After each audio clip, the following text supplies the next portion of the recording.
on rentals, they certainly can for tenancies. Now, the issue that arises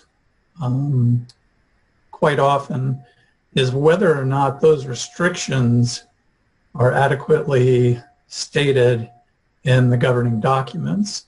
A lot of times you have associations that don't address approval by the association for any kind of tenancy in any of the documents, but the community association manager sends out an approval form and says, well, if you don't get approval, then you can't have the tenancy.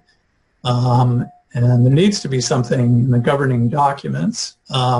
It's preferable for the association to have those in the declaration because those are higher up in the hierarchy of the governing documents. But if they're in the rules and regulations, typically that is enforceable. Now, obviously, the association cannot violate any state or federal laws when it comes to housing. So you can't have an approval based upon, religion, race, sex, creed, those kinds of things. You certainly can't deny somebody based upon those issues. But if they are in the governing documents and there's a background check and the background check turns out bad for the prospective tenant, then the association is usually within their rights to deny occupancy of the tenant.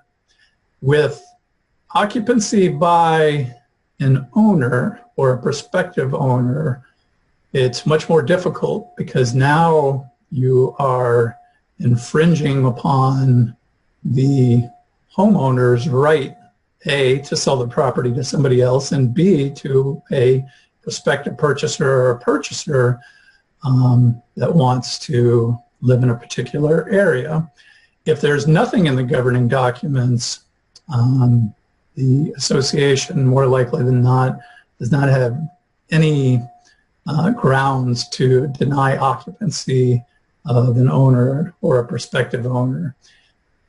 Now, when the governing documents do address those issues, most courts will not allow just a blanket approval and a blanket denial, or the ability for an association to just give a blanket denial just based upon the discretion of the association. So if the governing documents say any type of initial sale from the developer to an end user, or a resale from a member owner to another purchaser, is completely up to the discretion of the board, and without that approval, a sale cannot go through or a new purchaser cannot occupy the property. That is going to be invalid.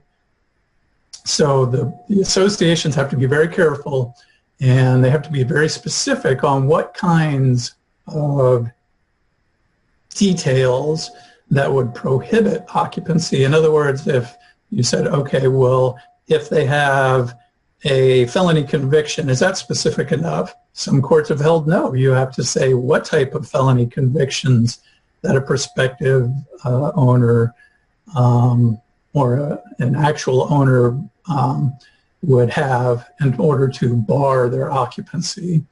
And there are other courts that go one step further and basically have said that an association does not have the authority to deny an owner occupancy.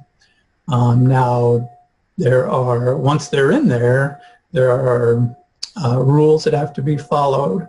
The terms in the Declaration of Condominium or Declaration of Restrictions and Covenants, it's an HOA. And if those aren't followed, then there's fining procedures. There could even be an